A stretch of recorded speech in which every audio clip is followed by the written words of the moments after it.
listening to The Bradshaw Boys, a podcast where three relatively grown men binge the iconic HBO series Sex and the City.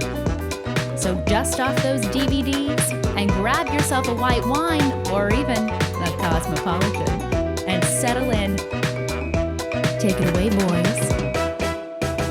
Welcome to the Bradshaw Boys, a podcast where three guys watch their way through Sex and the City for the first time ever, mostly. I'm Cory Cavin. My name is Jon Sieber. I'm Kevin James Doyle, and we're here with a very special guest, a super fan of Sex and the City. That's right. And someone who could so easily be a single episode or a 2 to 3 episode arc of someone Carrie dates cool Brooklyn bartender. Ladies and gentlemen, George Gordon. Hey, comedian George Gordon. George, welcome to the podcast. Thanks for having me. Kevin this is kind of huge. So Kevin and I were talking about this because we know you because we all do stand up. That's right.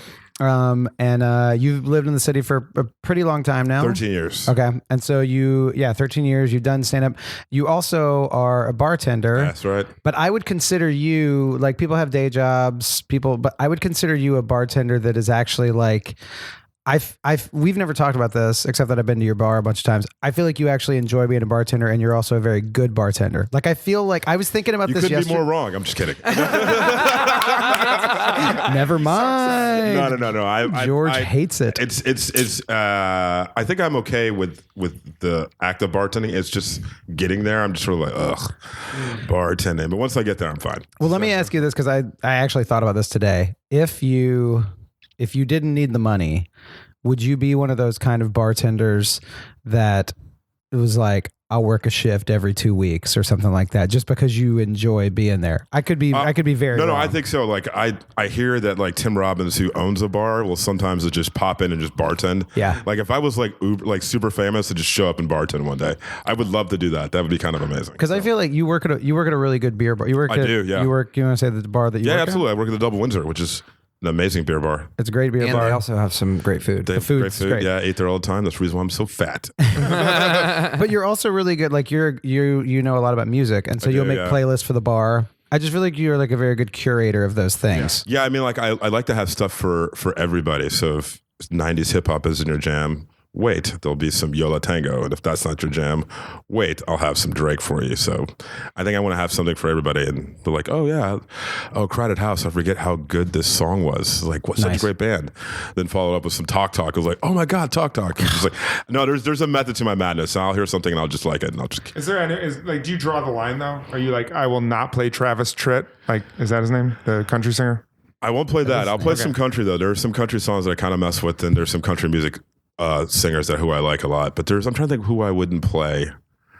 Michael Jackson. I probably wouldn't play any Michael Jackson. We just talked about it. Which is on my playlist because I love Off the Wall. And now I have to.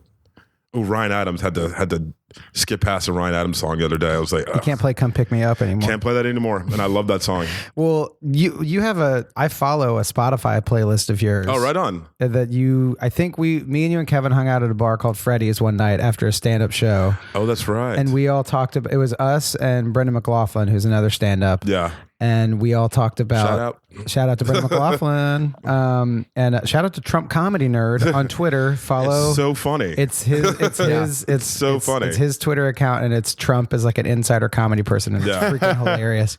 But we all talked about music, and you showed me this like one Spotify playlist of yours that I follow now, and it's like really, really freaking good. It's called George Gordon, I think is the name. Yeah, of the Spotify dude. playlist. I have my ex-girlfriend.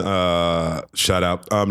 Jackie. I'm just gonna shout out people all the time. Jackie P. She thought it'd be funny to call it Jordan Gordon. Jordan Gordon. Even though my last name is Gordon, and Jordan has nothing to do with my name. She's like, hey, George Jordan Gordon. Isn't that funny? I'm like, I mean, I guess, but thank you. But so yeah, I kept the name because I thought it was funny too. It's a great place. But yeah. I was thinking today that I think I told you this. I don't know if I told Kevin this or not, but I just feel like in a Sex and the City episode, it could be like, Carrie was dating George, stand-up comedian by night and celebrity bartender also by night. I would love that episode. I feel like you would be a great character in it. I have a question. I'm not a music person. I don't listen to a ton of music. As someone who knows a lot about music, what should I listen to on my walk home? Do you have anything that you can like right now, you need to hear this.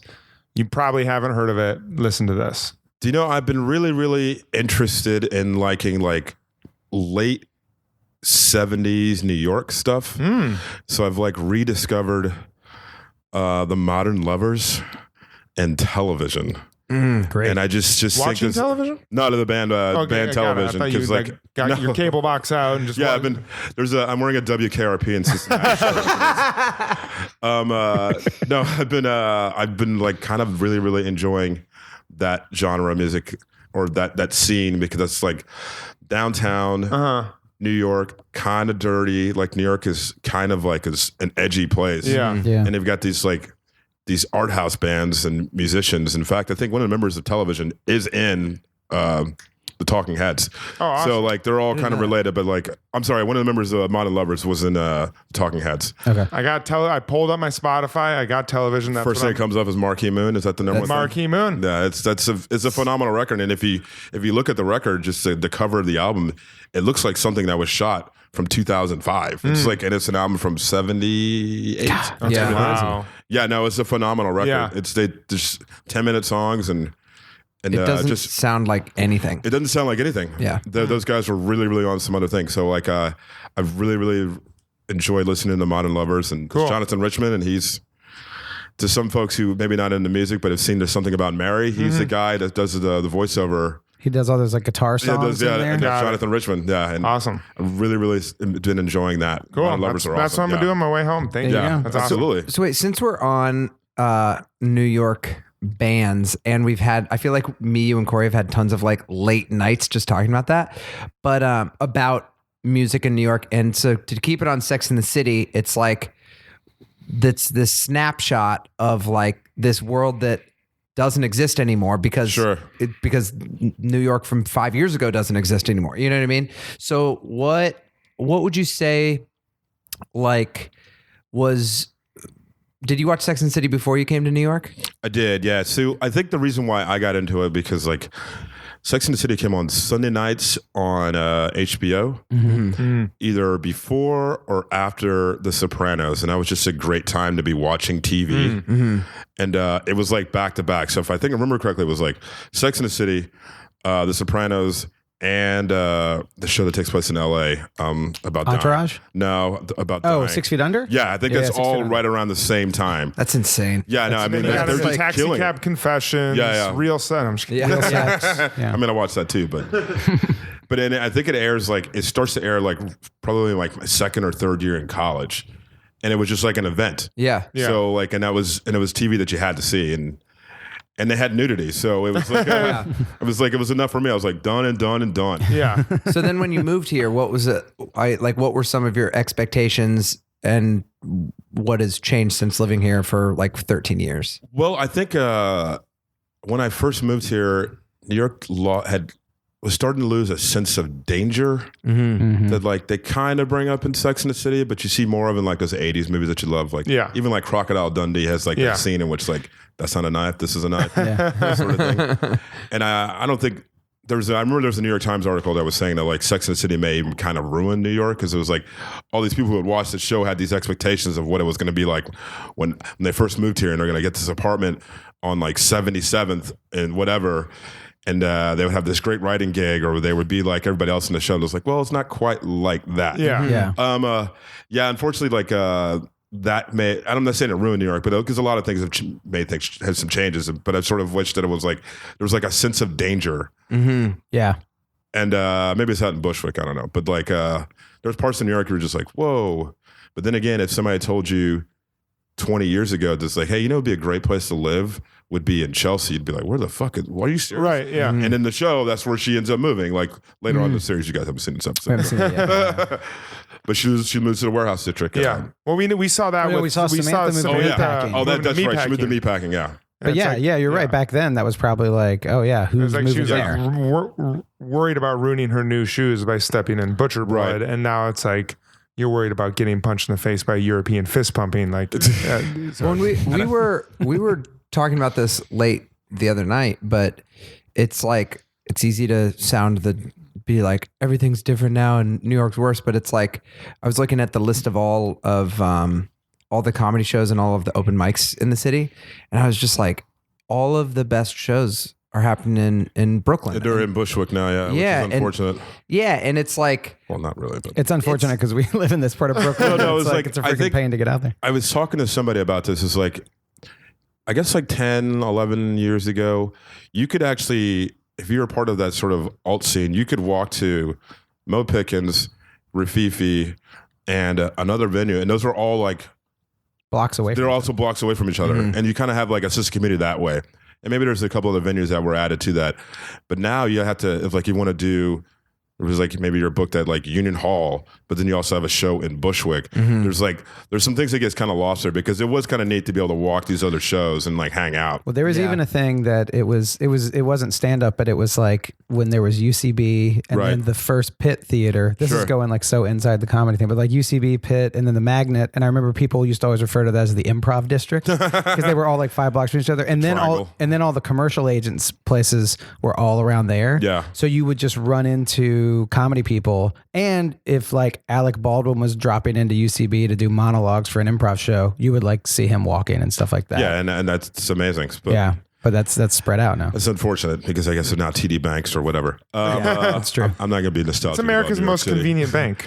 You know, It what can is. They get free pens. TD They Bank do. is? That's their their motto. slogan, America's most convenient bank. Yeah, and I think you. they're open on Jeez. Sundays. They are open on Really? Sundays. Yeah, they are. See, I won't. They're open support on that. Sundays, but you have to wait 3 hours to see a teller open your safety deposit box. Why do you need? Yeah, why does a bank need to be open on Sunday? I have a safety deposit box with them because they were literally the only bank in Park Slope that had a box available. So I used to bank with them when they were called Commerce Bank, and this is another changing thing. of humble New brag, York. No, Yeah, for real. Right? Hey, sorry Shut guys. up. Sorry guys, I had to check it. We don't want to get too inside the comedy scene. Let's get into the banking Let's talk scene. about banks. No, I got my card stolen because there used to be this thing called card swiping. It was before chip cards came in, and they could steal the stripe on your card. And I got $2,500 stolen out of my bank account, and they refused to return it. And then I had to get an NYPD detective involved. And then 2.5 months later, I finally got to the higher up person at the bank, and he You got had it all sent back. $2,500 in your checking account? Yeah, it was the richest I've ever been. I did. Yeah, it was all the money I had. I just didn't have a savings account. That's what it was. what is the name of this episode? Do you have it pulled up, Kevin? Hot child in the city. Hot Child in the City. Wait, okay. Question, because you're a music person. Do you know that's the name of a song? Correct? It is, yeah. Do you know It's, the artist? Because we were talking about that earlier. We didn't know the artist. I've heard he's a Canadian artist. Oh, really? Hot Child in the City. There we go. His name is Nick Gilder. Nick Gilder. I love Gilder's music. He's got a. It's not bad. What year is it? It's like it seems like Gotta be 70s. 70s or 80s. Cool album cover. It kind of sounds like who did Mellow Yellow? Is that Donovan? Oh, yellow. Yeah. Is that Donovan? I don't know if it's Donovan or not. All right.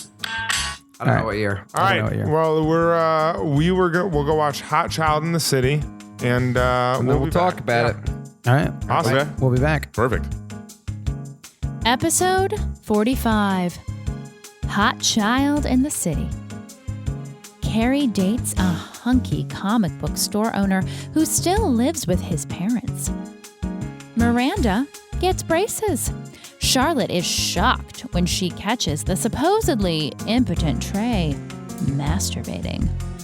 Samantha's latest client is Jenny Brier, a 13-year-old Jewish American princess planning her $1 million bat mitzvah. And now, back to the boys. Hot child in the city. Hot child in the city. Hot child in the city. Great. Good song. Good song. Good song, yeah. Good song. It feels for some reason Gordon Lightfoot comes to mind. It's got elements of that. It just seemed like a fun tune. Yeah, it does. It has like a driving groove to it that reminds me also of the Ace Frehley song Back in the New York Back Groove? in the New York Groove. Yeah. I'm back. Back in the New York Groove. You know, just think about the people that don't watch the episodes with us, who are just listen to the podcast, and we always come back and like enter like either singing a song or referencing something hard from the episode. They're probably like, what? I'll say this. Wait, if you just who does People that? are doing that? You're telling me that people aren't following along strictly? pausing their podcast. You guys knew what the watching experience was that we asked our We are listeners to very take part in. upfront Right. about what we're doing here. If you didn't do that, look up Hot Child in the City, listen to the song, realize they Google it. play The song it. is good. It's a good song. Yeah. Do you know, oddly enough, when I was finding out the episode I was doing, that's the first thing that comes up. You got to put in the title episode rather than just Hot Child in the City. I was like, Oh yeah, because the song comes up. the song Yeah. comes up first. So But yeah, this is our, like, in the chronology of what we're doing.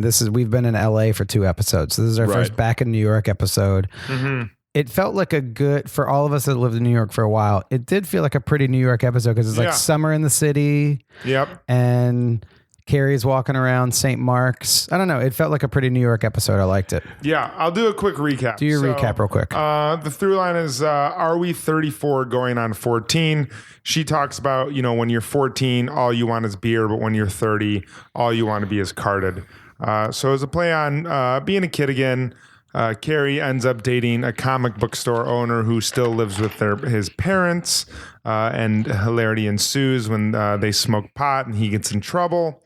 Miranda, favorite storyline, gets gosh. braces again because Can't wait she to has talk about it. TMJ and goes through what getting braces in your 30s is like. Samantha has to do PR for a party for a 13-year-old's bar mitzvah, and kind of sees a group of 13-year-olds that resemble what her and the other girls, Carrie and Miranda and Charlotte, are like. She sees them in the younger girls. And lastly, Charlotte and Trey are going through some sex counseling. And I'm not sure what the childlike thing was with them. Maybe that he starts masturbating to Jugs magazines at night. Yeah. And they named their parts Rebecca and Schooner. But that's kind of the through line of the episode is being a kid again as a 30-something year old. Well, yeah, and she also, they said like to go back to the times when sex wasn't complicated. When you could just hold hands. Yes. Yeah. some really good writing in this episode. I Totally. forgot, I of course I saw it in 2000 or 99 when it happened. The one thing I remember is the Trey and Charlotte storyline, but everything else is really good too. Yeah. It's a it is. well-written Very- episode. Really, really solid. Yeah. Totally. 4 solid storylines. Yeah. 100%. Yeah. And there's some, and it's nice that sometimes you go so long and you forget. You're like, Carrie's writing is always at the forefront. And then it's just like, oh, we can say Samantha's in PR whenever we need it. But Right. this was like strictly showed Miranda and Samantha in their jobs at certain points, Yeah. which were really, Yeah. really good. And not just her being like, PR's great, but being like, fuck, Yeah. I have this thing. That was kind of cool. I think that Miranda's storyline was probably the weakest, and the reason I say that is get it. because if you took away Cory has a Instagram page called Celebrities Wearing Braces. I'm fascinated with adults wearing braces. And- It's Oh, wow. probably like a fear that I was afraid I was going to have to get braces. But yeah, I did a project one summer where I would take pictures Yeah. of celebrities and I would Photoshop braces on them. So I did celebrities wearing braces. Yeah, we have like a warm spot in our hearts for adults 100%. wearing braces. But if it was something else, if it was like she had acne or she had some other thing that wasn't braces, I think that storyline would have probably been the weakest. But since it was her getting braces, I think it was hilarious. I It also was think so funny. It was really funny, but her entire storyline was just based off of one joke. It was just the joke of her. George is currently looking at celebrities wearing braces. Celebrities wearing braces. And you need to put Miranda up there from that episode. I will put without- Miranda up there. No Photoshop needed. I'll just Yeah. put that up there. Yeah, follow celebrities wearing braces on Instagram, everybody. There was I'll put some more up. There was I forget the name of the show, but Katie Holmes was on a season of it, and her character has braces. Really? Yeah, I just said that was a thing they talked about. It was like she has braces, and she's Like every episode? Yeah, Okay, so every how- episode. How, so as someone who you guys have probably worked in a had lot more braces. film and TV than I have. How do you do that? Do they actually put braces on you? Or are they like, is there like some sort of fake No, I'm sure there's a workaround that you can fake do. thing. they fit you. I'm sure they fit you with some sort of mouth guard that's like Okay. clear that has braces, Right. something like that. I mean, I don't know. I want heard one of those so bad. I just think in for the- parties and stuff. in the Katy Perry last Friday night video. I know that I read something about how she got braces put on for that, and then I think in wow. that show Pen 15, one of them wears braces. So I think in season 2 of Ray Donovan, Katie Holmes' character has braces. Oh, really? Yeah, and it's to help her with her migraines.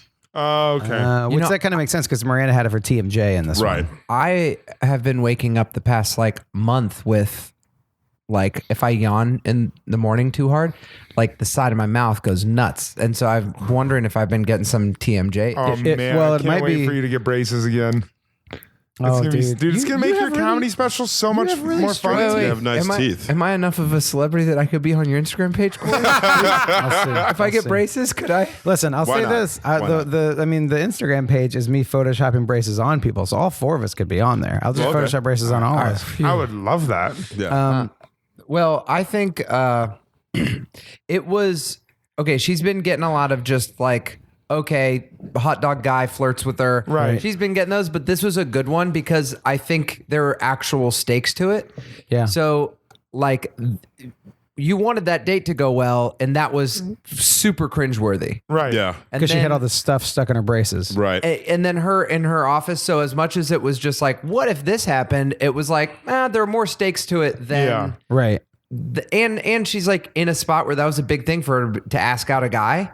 Like Yeah. that opening scene I thought was actually now that I look back and the whole idea of it is like what it's like to be a kid. That opening scene, them giving him a note, that was so middle Totally. school. I didn't even think They about did a that. lot of. You're right. There's a lot of tie-ins of like middle school stuff. There was. Yeah. It feels like this is like one of those episodes that they may have like mapped out earlier on in the season. Like we're gonna do something Yeah. about this. Yeah, totally. Yeah. Which is a lot better than some of the other episodes this season because I think season 3 is when they start having storylines connected to each other as compared Yeah. to having episodes of just things Yeah. happening. Just Yeah. one-offs. Yeah.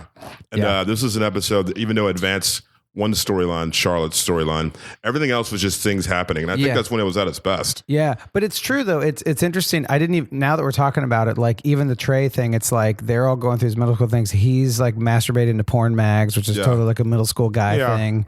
And yeah, everybody had that. And then also we haven't brought this up yet, but like the bar mitzvah girl that Kat Dennings. Kat Dennings. Dennings, early Yeah. Kat Dennings, maybe her first TV appearance. I don't know. What I like thinking about for this episode is we had a guest on once that said that they only wrote about something that happened to one of the writers. Right. Like they would only write in It was the like show. a writer's room thing. Yeah, an experience that happened to one of the writers, and them writing this episode, and then looking over, and you just see freaking Billy in the corner, like covering his teeth because he's got braces on in the writers' room. And shit.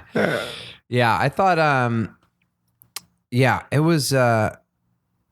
it was good, and I actually I know where it's headed but I like that they kind of resolved they did the Trey Charlotte stuff head on, and then there was also some breakthrough rather than him still being like, what is a penis? Nothing's wrong. Yeah. You know, And- it's fun. Spoiler alert.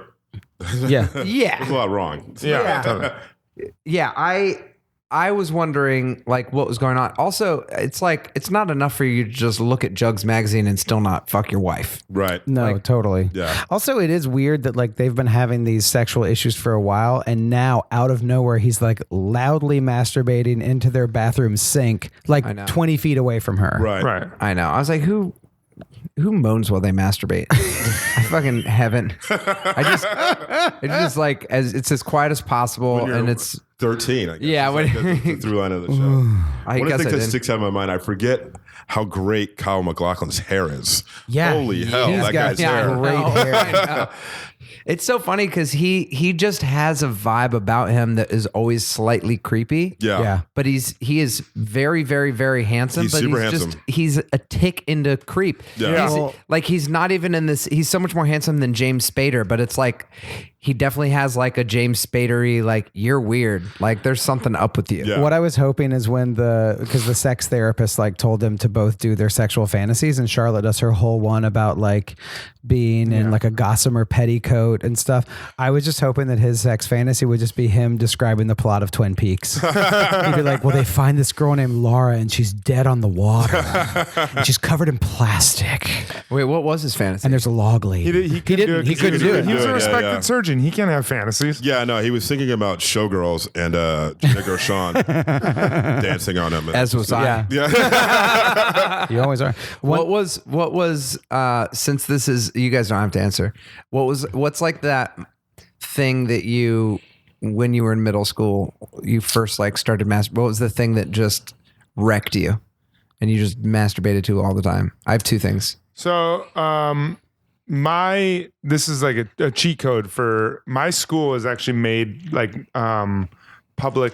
There was national news every year. All of the senior girls on one day would skip classes and then drive around the circle of our school topless. What? Really? What? Yeah, like it was senior skip day. So wait, It the made national seniors in news your high every year. school- They do it. All the girls would get in their cars. And I'm not making this up. You can look it up. And there was like a big the loop where the buses would drop the kids off. They would just drive around topless. I feel like that would make older men masturbate. Yeah. Like that's just like a So weird, it's like it was just like a cheat that's code just like for a every weird- single like freshman. Were you? Yeah, you were You're out there just like you're just like, I wonder what this senior That's so woman great. looks That like. seems like they would write that into like a Porky's type movie or something it like that. literally That's so happened. weird. It was insane. yeah, Okay, well that's So yours. easy answer from me. yeah. You just went out there and got all the material you needed for the year.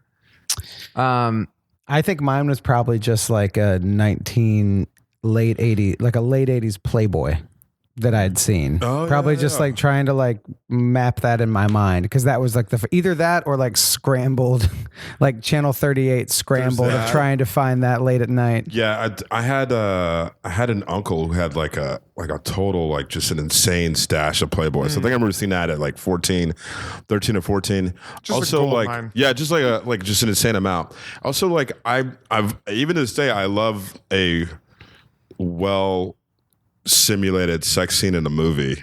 Oh, And I- actually, have you ever seen the Huge movie? fan. Have you ever seen the movie Snapdragon? No, but, it's the very first ever Pamela Anderson movie Oh whoa. before she was like the Pamela Anderson. Yeah, yeah. And I remember me and a bunch of friends in high school rented it, and like all were like, "Yeah, we're gonna watch this," and then we all like went to our separate room.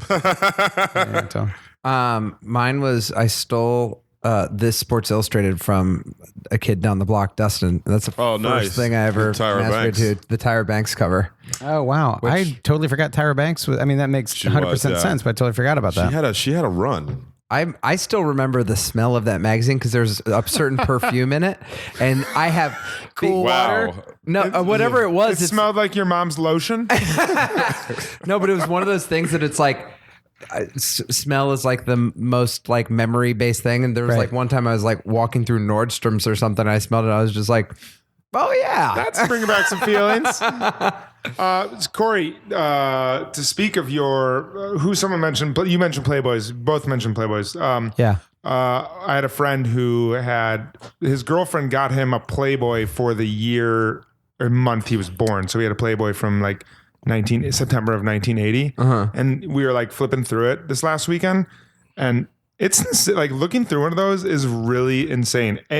Not nearly as much nudity as you would have thought. Yeah. No, Like- so much like- writing. Right. there's a ton So of writing. much writing, but like you don't remember any of that. Like No. when you were younger, like that did not exist at all. And Yeah. the advertisements are crazy. There's tons of them. Like, you yeah. go through and it's like every stereotypical like cool hairy chested man smoking a Camel cigarette is like super in those Playboy. It was Yeah. really interesting. Highly recommend getting a Playboy from late Well, 70s, early 80s. The other thing I will say is you see that much writing, and as a kid, you don't remember it. But as an adult, you're like, I bet these are some good articles. Oh, 100%. There was I an mean, article from Tom Robbins, and I'm like, holy Yeah, God, there's, like, I've good read his books. writers. It's cool. I mean, Yeah. the whole idea behind Playboy, like initially, was it's going to be like the ultimate man that's like open and sexual, but it's like, and you see these beautiful women, and it's like smart and sophisticated. So like the writers that they always had in there were were amazing. So whenever Yeah. it's funny because now it's like when people are like, I get it for the articles, people are like, that's just like, right.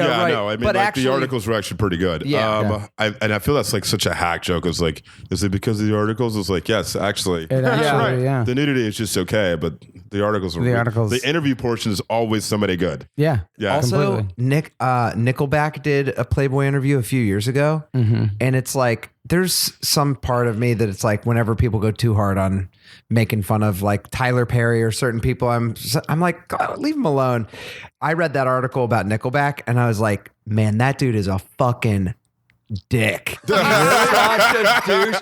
Oh, I'll find it, but there's like some quotes in that you're like, this dude is a parody of himself. It was so, and it was a really We were great. all like holding on bated breath. I was not waiting to where see- you were going. I was like, I thought you were gonna be like, he's actually really he's actually smart. a really nice guy. That's what I wanted Well. so bad to just so I could just be like, he's actually like a good dude. Yeah. Well, He you dropped know, out of MIT to start the thing. Right. You're like, I mean, you think about it though. If you think about the dude in Nickelback, never made it as a wise man. Speaking of Never a made his parody of a performance parody here. of a parody, what did you guys think of Wade, Carrie's love interest? Oh my in gosh. this episode? First of all, I loved him. Yeah, I loved him. I do think of that time, we're talking what, 2000? 2000, yeah. Yeah. I could see, even taking the thing of living with his parents out, I could see like late 20s dude who's like cool comic book guy that owns a shop on St. Mark's. That seems very of the time of New York City. Yeah, Completely. no, I mean, like he even looked the part. He kind of had that sort of Dan Cortez MTV Yes, sports look. 100%. And I feel like Dan Cortez, who was in an episode of Seinfeld, almost was kind of like the same kind of guy. Yeah. And that's also probably late 90s, early 2000s. Dude, great Dan. First of all, John and Kevin, do you know Dan Cortez? Remember Dan Cortez? Don't, Yeah, but shout I- out to Dan Cortez. Hey, shout out. he hosted a show called MTV Sports. That's right. That's such a great. It's like the same we were talking about. I don't know if it was earlier tonight or on this episode. We were talking about Eric Neese from The Grind. I think we were talking about that last episode. But that's like such a great shout out to that time period. He's totally that guy. Like kind of long cargo shorts. Yep. Really in shape. Seems like he probably could just step on a skateboard and do a kickflip. Yep. But also could like throw a 50-yard pass. Yep. But then also is like kind of into weird comic book stuff. Yeah, exactly. Totally that guy. No, he was like the casting choice was amazing. It was so good. He looked exactly like that dude was supposed to look like. 100%. For those of you who are going to Google search Dan Cortez, his name not spelled anything like I thought it would be. How is it spelled? Cortese. Yeah. Didn't see that one, but good call. Very. I thought they did. Oh yeah. There was just a Dan Cortez. Something on with him and Twitter blew up like a year ago. There was someone that made fun of him and he like got in on it and was like down for the joke. There was something like a year Oh, ago. shout out to him for having a sense of humor about himself. For real. Yeah. Yeah. But I thought they did a really good job with that storyline to. It almost seems like first season it'd be like, oh, look at this loser. And this was sort of like, even the way it ended, it was like, it sucks. It's embarrassing, but like, she's having a good time. They're going to know each other. It's a Right. little Right. weird. They were not as judgmental of him in the ways that I feel like they could have been. It was like, this is a weird situation. I think season 1 they probably would have been is like, what's with this dude? Yeah. But I mean, season they kinda 3, did. Samantha was like, break up with him. Here's my phone. Break up. Right. Like there was a little bit of pushback for him being a nerd. but I Yeah. mean, like that's a very New York thing to still live with your parents. I do know. I know someone who she grew up in the Lower East Side.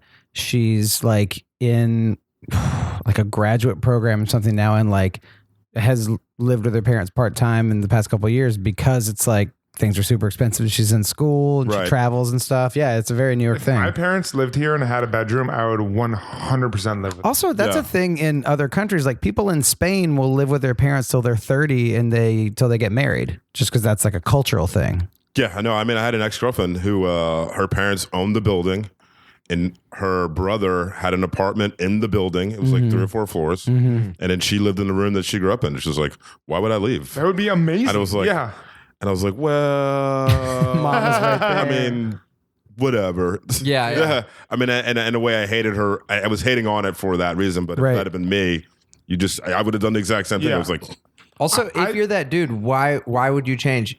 You hang out, smoke weed, you have a cool record set, you're still banging Carrie Bradshaw. Exactly. You're still like and You're peak, still doing as good as peak Mr. Carrie Big is. Bradshaw. Yeah. My problem with it is I think it would have been a more interesting storyline if she like met someone who had all of these great boxes checked, like handsome, yes, great job, yes, like lawyer, yes, high power, yes, lives with his parents. And that was like the thing that like, Yeah. but this guy was like, okay, he's a nerd. He asked her out by drawing like a Wonder Woman picture. Right. It was like this stereotype that was just a little too obvious. I think it could have been more entertaining and maybe like a little bit more silly if he was like all these things except still lived with his What parents. was the one with the family, the Jewish family that? Oh, that was with it was the second episode of Justin Theroux. Yeah. And he does not live with his parents, but every Saturday they have dinner together, Right. and the family just talks about everything, and they're super open, and they're like, "Carrie, let's talk about your and his sex life." Yeah. Okay. It's that. Okay. Because that's the one that came to mind with what you were suggesting, Yeah, should yeah. happen, Right. which isn't the same, but yeah, I Is see that mom? Is the Yes, the Wade's mom. is she someone? Is Wade's mom someone? Yeah. I don't know. I thought you meant the mom from the Justin Theroux episode. no. I don't know. We'll have to look. She like played a pretty good mom. She I feel did. like She could be- was. I think yeah. I feel like she may have your been mom. somebody who's like. Give him- yeah, You forget give when him you a- rewatch these because of course I haven't seen any of these episodes in like 20 years. It's Right. like that. Some great cameos. Oh my gosh. Yeah. Yeah. We just had Carrie Fisher in the last one. Oh, that's right. And Vince Vaughn. And Yeah, then yeah. before that was McConaughey and Sarah Michelle Gellar. Yep. Yeah. Who is the 13-year-old? You all knew Kat Kat Dennings. Dennings. She's from Two Broke Girls and Nick and Nora's Infinite Right. Playlist. Oh, And yeah. she's from Josh Groban's personal life. Wait. Oh, They're What? dating or were dating. Maybe Oh. they broke up. Oh, I didn't know that. That's Groban, get on the pod and talk to us. Yeah, exactly. Did you know? I went up. She's to Josh, probably a New Yorker, so Yeah. that makes sense. Yeah. Yeah. I went up to Josh Groban once, Uh-huh. and it was when Cory and I were doing our comedy show, which George was featured on. Oh, thank you. That is true. And I think it was like within the first few months we were doing it, and I just saw him there. I was like, fuck it. And I went up and I was like, this is really weird, but I know like you like host in for Regis and stuff sometimes. I did this comedy show. Would you ever want to come just like drop in and tell a story on it? He's like, yeah, that'd be great. Give me your email. And I was like, I should have got his email because I think that was That's like a great. You did that to Gilbert Gottfried one time too. Mm-hmm. Yeah. Yeah. That sinks that he didn't. I figured he would be totally game. I think he was, and I think it was just like once I knew this, I knew I messed up. If I should be like, listen, say no now, just give me like, Yeah, because totally. it was one of those things that if you're at that level, what are you going to do? Be like, oh Email. yeah, I have to email that person. Right, you know what I right. mean? Right. But he was totally game. Yeah. I guess it's like if you like relive it, you're like, what's the best way? Do I need to talk to your manager or Yes. or, Yeah. or Right. publicist or something? Because it's like this is not going to be like some dungeon, and I'm not going to try to kill you. This is Yeah. actually legit. So. Yeah, it was Three of Cups. So although it wasn't. It wasn't. The literal dungeon. That's like the night we had. We did the birthday show of mine when it was we did like the open mic show that would be like, hey, let's do yeah. it. And we had Ronnie Ching from Crazy Rich Asians and The Daily Show booked on. Super nice dude. And he was like, can't wait to do the show. And we met, our booking got switched up and he showed up to do the show. And I was like, hey dude. And it was the day after my birthday. And so Oh, wow. we'd been out crazy late the night before. And he was like, we didn't promote the show quite correctly. and it was a lot of good comics on it, but it was an open mic. And we were like, hey dude. And he was like, hey, I'm here to do the show. Is this an open mic? And I was like, and then he was a really good sport. And he was like, hey man, it's cool. It's like totally underground. Let's do it. And he did like a 5-minute set and then he left. I know when I was watching Crazy Rich Asians, anytime you had a scene, I was just like, yeesh. I wonder Is that a if good movie? I haven't seen that. Yeah, yet. it's good. it is good. Yeah. It's a really good movie. Heard Yeah. the books were better. Well, that's usually the case. Yeah. That's usually the case. Usually the case. Hey, there was a moment where I wondered if anyone else picked this up, but when the sex therapist is asking Charlotte and Trey to describe their private parts, and she names hers Rebecca, Rebecca, which was and he names so his the funny. schooner. Super funny. Yeah. And do you remember what the guy said he was like, one of my clients said this.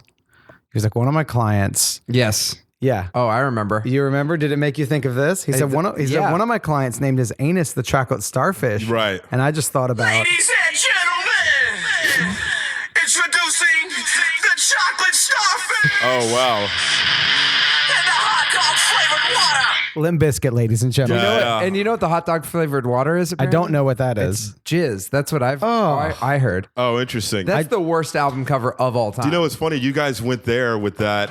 What I went to is when he said schooner, I thought of Mallrats. Oh, When yeah, it was yeah, like yeah. a schooner is a sailboat, Oh. you dumb bastard. Yeah. That's right. Yeah.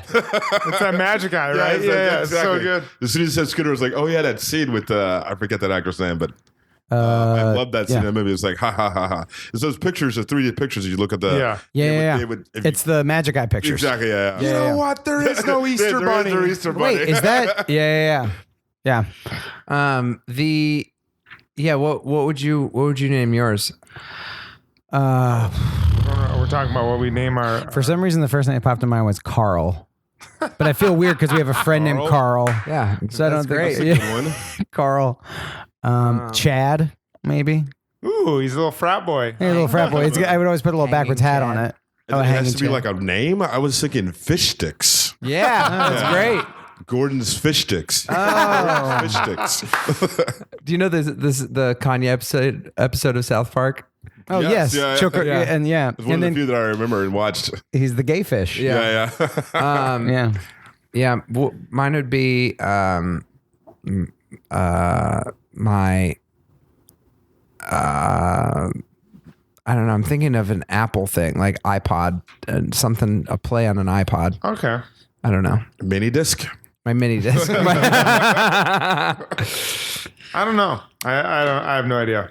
I can't think of one. What's a classic six? Did we already Yeah, that figure was out what this That's one of is? the things I wrote down. I didn't know what that was. So they've mentioned that before, and I've heard people talk about that in other things. Someone should like look I that was up. just talking I don't about know that if a with my classic six is like a classic 6-figure apartment. I don't know if that's what it is. Got it. What is it? What is it? The Classic Six is a 6-room apartment floor plan Aha. found in buildings built in New York City prior to 1940. It consists of a formal dining room, a living room, a kitchen, 2 bedrooms, a smaller bedroom, sometimes referred to as the maid's room, or 1 or 2 bathrooms. A maid's room is located away from the bedroom. A Classic Six is similar to the Classic 7, except the Classic 7 has an extra bedroom. So the So then I wonder if he lived in the maid's room because that would be away from everything else. If that's where they put the adult. and they have the adult Classic Six son. right here.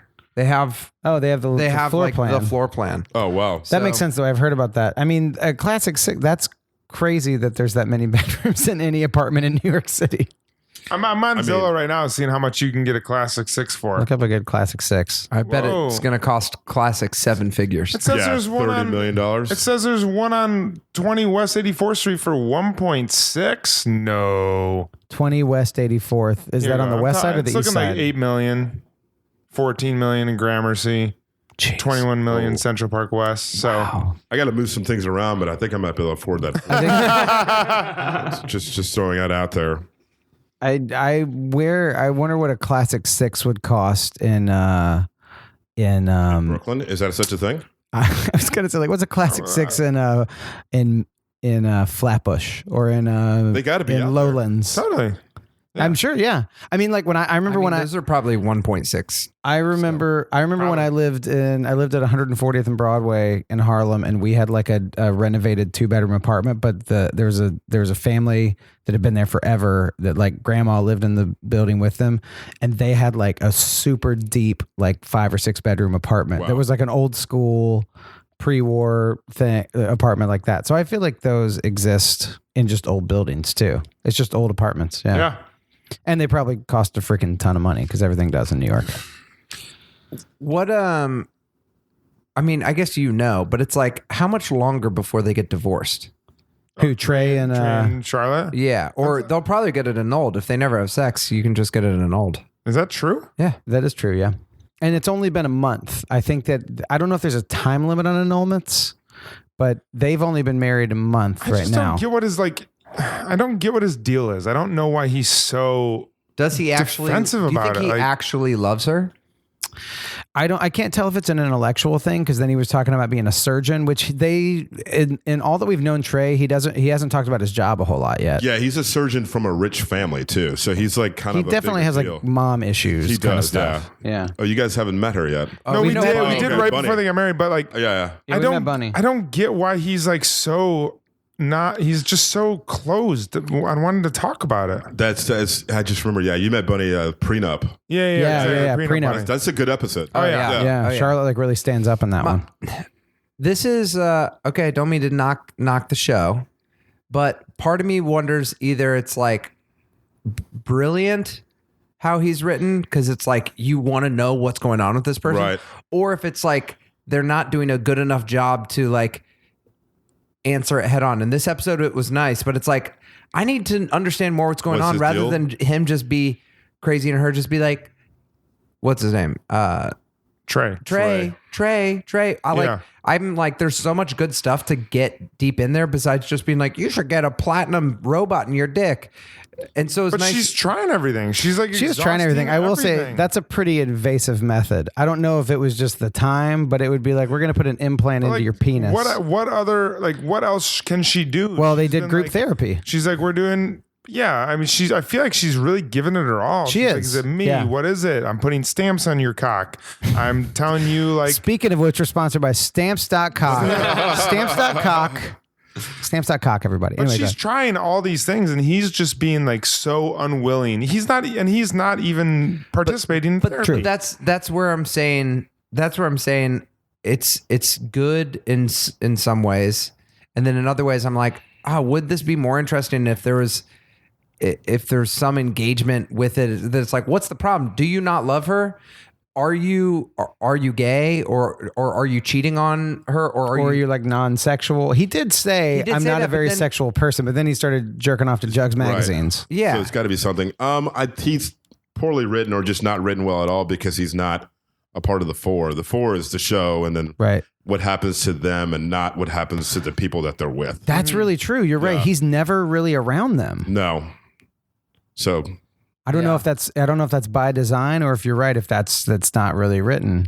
Or, I mean, Kevin and I have talked about this before, but or I feel like, John, you've talked about this too. Like when you have a friend in a friend group and someone pairs off in a relationship and then they disappear out of the friend group, I wonder if that's like, if they're not really saying much about it, but if that's kind of what happens in that relationship too. Because even when Charlotte went to LA, it was like, oh, she's back with the girls, but it's because she like left her husband in New York. Well, I think it's showing that like all she wanted was to find a husband, and now it's like they're showing like what happens when you dive fully into that, and for like abandon your friends. Like it's this an is stuff unhealthy that's thing. not being said, but yeah, I mean, they're definitely showing that, because the last scene is the three of them hanging out smoking pot without her. That's true. And you know what? That's whereas there's been other things where it's like, oh, we want the four together. They are doing a good job being like shaking it up and being like, this, lose someone from the friend group, and seeing it be those three. It was like kind of sad in this way. Charlotte wants some giggle dirt and some KFC. I mean, everyone Yeah. Giggled. wants that. Oh man, how hungry did I get watching that KFC? Oh, I feel like maybe they may have paid some money to KFC, or KFC gave them some money or something, because was pretty- KFC is seen in another episode. Oh, really? Yeah. That's And so it's like- funny. You'll see it later, and you'll be like, oh shit. George was talking about this episode. It's like they're so talking funny. about eating he's eating fried chicken, and Carrie's eating fried chicken. Yeah. So funny that like, it's like Fendi, Prada, Yeah. and KFC. Right. There's KFC. lots of- I love I that. think Chanel. on The Sopranos, there was an episode once someone explained product placement, and he was like, "Go grab me a Coca-Cola," and then like the way he held it was, and I was just like, that's Yeah. weird. That would even pop up in 30 Rock, which was interesting because it was like an NBC thing, and you would see product placement in 30 Rock, which was funny because they were so smart about a lot of things, but they would definitely do product placement in the show a lot of times. I think a lot of shows do that. Yeah, they have to. Yeah. Yeah, I would love to work on a show and try to tie in product placement. Yeah, you guys put a pin in it. KFC, you're going to see it in Perfect. another episode. All right. Maybe at the end of season 3 or possibly at the beginning of season 4. Okay. And I think the best product placement scene in any media ever is Wayne's World. When the when Garth the is product walking through, placement, yeah. and then they do the Newpern commercial. and everything. That's so good. I want to give a shout out to someone that also got referenced in this episode, Carson Daly. Wait, when? He just retired after 22 years on Last Call. He retired like 2 months ago, and she said wanted to try and get Carson Daly at her party. And we were hoping to see him. We didn't get any of those. I was super hoping. Yeah. You know what? If we were talking about Jugs Magazine and Carson Daly, we got to give another shout out to Jennifer Love Hewitt. That was another very influential person in my life. Yeah, I met her. Well, not met her, but I saw her once. Really? Just like in person. In New York? Yeah, she was dating, she used to date Jamie Kennedy. Oh, yeah. Jamie Kennedy Experiment. Exactly. And she was, Jamie Kennedy was headlining comics, and I was at comics. And I was like, she seemed like a ride or die girlfriend because she's outside of the show selling Jamie Kennedy merch. And we were like, what the fuck is Jennifer Love Hewitt? Oh my gosh. Selling Jamie Kennedy merch for her. And it was like, they're dating. I was like, wow. I feel like, do you guys remember the poster for the client list around New York City? Yeah, I do. It was the show. It was the show that she did where she was like a madam or something, right? Oh yeah. And the poster was just everywhere, and that is some Trey. Oh yeah, no, it's that is Trey's favorite show right there. Yeah, that's it was just everywhere. We talked. I want to talk about this real quick. Because we talked about music earlier and television and stuff like that. There's the scene where Carrie and the dude Wade are about to smoke weed, but they're listening to Hot Child in the City, and they have all his music posters, and it felt kind of dazed and confused almost. Mm-hmm. It was a really good music scene. Like you said there was a Pretenders poster on the wall. There's a Pretenders poster. There's a Supertramp poster. Yeah, which doesn't make sense for him because I guess. I mean, let me backtrack because like one of the things I found interesting is they made that music choice instead of bands from 99, 2000, like maybe like Bush or something, because like this is all like post Nirvana, right? Exactly. Now, yeah. So like the reason why I think that makes sense and it's interesting for me was like those are the bands that he listened to probably as a 13-year-old, mm-hmm. Right? Like because you're not listening to Pretenders probably in 99, 2000, like. Now, but I mean, like at the time, but it's like I like this as a teenager, right? Yeah, because it's like 12 or 13 years later for him. Because my guessing is Wade's probably like 28 or 29. Right, yeah. He's under 30. Yeah, totally. So like say like 1999, 2000. If you're 30 in 99, 2000, 15 years earlier is 1985. And I'm sorry. Yeah, that sounds about right. You would probably like the Pretenders, and Supertramp, because you're probably hearing that because that's like classic rock or whatever. I think that's an interesting musical choice and a right one instead of like 99, 2000. Like, all right, I'm listening to Bush or whatever. Yeah, that doesn't make any sense. That's super smart. I never ever would have thought of that. But I absolutely think you're right. You're right because that would thematically go with the episode. Exactly. And if they're going to talk about those bands, it'd be better for them to be like Carrie was dating a guitar tech for the band Bush. Right. Like they could just bring in the actual band. That would make more sense. Yeah. That episode, especially talking to you about that stuff and like the note that was being passed in the beginning, had some really good writing, like really well rounded. It's writing. A+. I mean, like. Totally. I granted I remember some of the aspects from the episode, but I definitely remember a few of the things. And rewatching it again, I was like, "Oh no, this is a really good episode." Yeah, they kind of killed it. Yeah. Well, we at the end of every episode give it a Cosmo rating. We rate it from 1 to 5 Cosmos. From 1 to 5 Cosmos. Okay. You can do half Cosmos and quarter Cosmos. Okay. Mm-hmm. And you can think about that, and we'll just first of all, our Cosmo rating is brought to you by Absolute Elix. Absolute the vodka that will make you feel like you're having great vodka. And this is not a product placement. It's just we like Absolute Elix. Oh, right on. Okay. And it's just we happen to drink it and want to talk about it with our... It's also a product placement. Oh, it's also a product. They are our season 3 sponsor, so it is that as well. Yes. And we also like it very much. And it's as with you being a bartender, so Absolute Elix has a bunch of recipes for cocktails on their website, if you go to absoluteelix.com. Oh, perfect. What would be your go-to vodka cocktail recipe if you're going to make and it could be as complicated or as simple as you want, because you are a skilled bartender? I should say Cosmo because I've made a ton of them. I like to keep it simple. I like cranberry juice for some reason. I think vodka cranberry tasty drink. A Cape Codder. A Cape Codder. A Cape That's good Codder. stuff. Is that What what was it's the called? drink I that didn't know. Dylan made? It was Dylan made us one called a crazy little thing called Love, and it was almost kind of like a Bellini Okay. with a different kind of. It was like a Bellini with rhubarb bitters or something like that. Oh, or nice. something. It was And really egg whites. and egg whites. It was Oh, egg whites is a killer. a dry I've gone shaken on egg record white. saying that a bartender cannot look cool while shaking a drink, but I feel like you could change. I feel like you could have like a cool thing going with the. I tunes. personally don't look cool, but I've seen people look cool, especially when they're doing two drinks. They're Okay. like slamming together and they're just got that rhythm going. Yeah. I'm like, wow, that's like Rocky. There's just something like no one. They never look you in the eyes. They kind of turn their head in a weird way. Yeah, It's it's phenomenal. Just I don't know. I think if they do the circle shake, where Yeah. you That look was like cool you're too. you look like you're doing a hand bite. Yeah. Yeah. All right. So all right. think about your Cosmo rating. Let's count. I already to- know. Oh, you already know. I do, yeah. Do you want to all four say it at once? Yeah. So we'll well, count. I've got like a. So you guys got a half Cosmos. Half I'm gonna and give quarter. you. I'm gonna give you like a. I'm gonna give it 5 Cosmos, but the last Cosmo on the rocks. Explain. Yeah, because it's I like love that. you need a little water after the. I think it's an A+ episode. I think the writing is there. Like I said, I think it's one of those episodes that probably mapped out earlier on that year because I think season 3 they're doing 18 episodes a year. Something like That's that, a yeah. lot. Yeah. So of course there's some duds and this one is really really good. And for me, I'm not crazy about. I like the standalone episodes and the standalone like things that happen, but the Charlotte thing is like it advances that storyline, which is something that needed to happen. But if you take that out of it, I still think it's great. So Yeah. I'm giving it a 5 Cosmos. Ooh. The Cosmo on the rocks. I love that. Yeah. I like that. That's a I'll good one. go. I'm gonna go 4.5 Cosmos. I think it was a fantastic episode. I really liked, as you said, like the standalone thing with Carrie. I loved her not being in a serious relationship. I thought it was funny.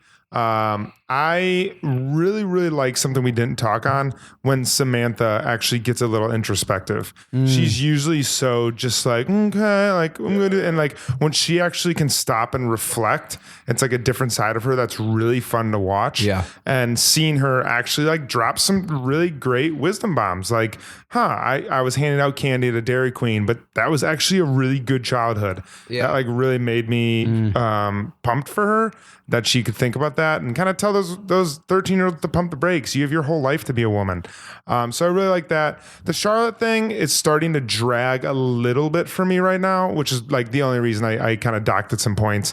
And then the Miranda storyline was really funny and kind of had like stakes outside of just dating. Right. Like seeing her with just shit in her like teeth was funny, but like then seeing her react that way in her office was pretty fun. So Yeah.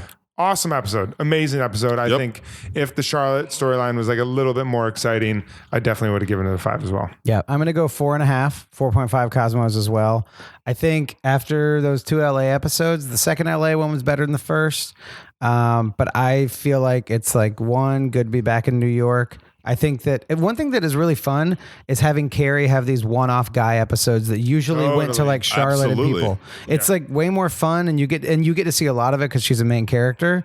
So that's really good. And I also the Charlotte thing, like I agree. I don't agree that it's dragging because I think it's nice to have. I felt like it dragged earlier. It's nice to have some things kind of happening with it, and I like that. Like when Trey was jerking off when she pasted her wedding album that's pictures over all of Yeah. it, and then she kind of had this little like smug Like smile. the shit-eating grin. Like, Yeah, that she was like, all right, cool. So I like that she's getting a little bit of hers. And I also agree, like, it's very nice to see a different side of Samantha as almost kind of like has older wisdom. Totally. And the Miranda braces thing it was a little bit of a one-off joke, but I felt like they leaned into it in the right way and had some fun with it. So I thought overall pretty solid.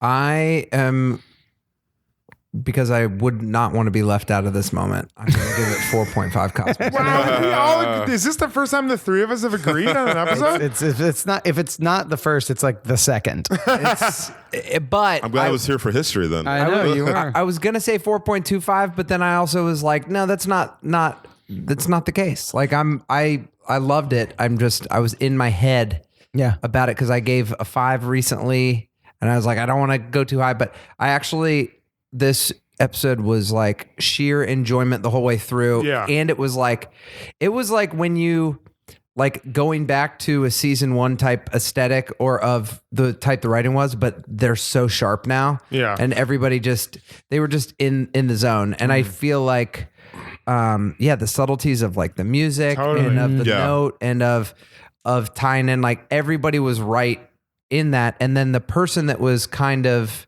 and even at the end, like them throwing chicken wings everywhere and looking for their weed. It's like, oh my gosh, like that's such like what you would do when the parents come home when you're a kid. Right. So Yeah. I thought that was great. I agree with you about Samantha. I think that was really cool to have a little depth there and for her to be like, you don't need to impress guys like with sex, like be yourself. That was cool.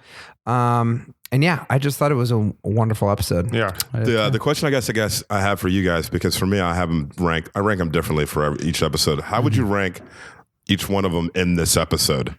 Oh, each character. Each character, yeah. So you're saying 1 to 4. 1 to 4. Like enjoyment. Exactly. Because Charlotte is in this episode is my least favorite. Okay. Yeah. Like everything that that's happening to Miranda, I love. Yeah. Everything Yeah. that's happened to Carrie, I love. Yeah. I would go probably Carrie, Miranda, Samantha real close. Yeah. And Charlotte. And I'm not sure where Samantha and Miranda fall. Like I'm not sure which one's higher than the other. God. I had mine and then I just switched it. I'm going to go Carrie first. Yeah. Carrie's was super It's a great fun. question, though. I'm going to go Carrie, Miranda, Samantha, Charlotte, kind of what you did. Yeah. But I think definitely Miranda over Samantha because I thought Miranda's was super fun. Yeah. Miranda's is good. Yeah. Yeah. I think I got to go Carrie, Miranda, Samantha, Charlotte as well. Yeah. All right there. All Yeah. like neck and neck.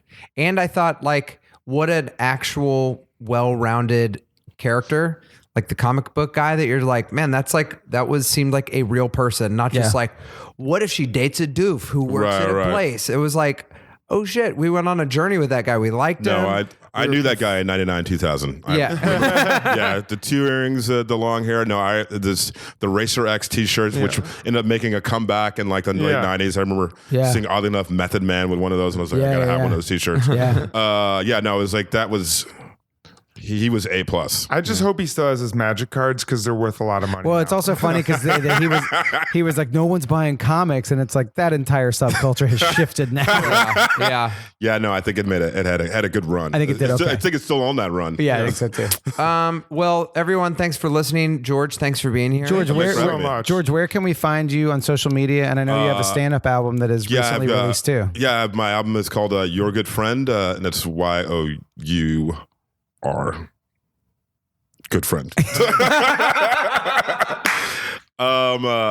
on Spotify, iTunes, Awesome. Pandora. It's playing on Sirius XM Radio. Great. Right now, I think I've got a show April, I want to say 7th at Three's Brewing Company, and Great. I'm in Philly opening for somebody I don't know where at the end of the month. Awesome. And that's it's it. And it's George P. Gordon 3 for everything. That's Instagram, Twitter, all that stuff. Great. Amazing. Guys, go on iTunes, give us a 5 Cosmo rating, and we give you as fans 5 Cosmo. Absolutely.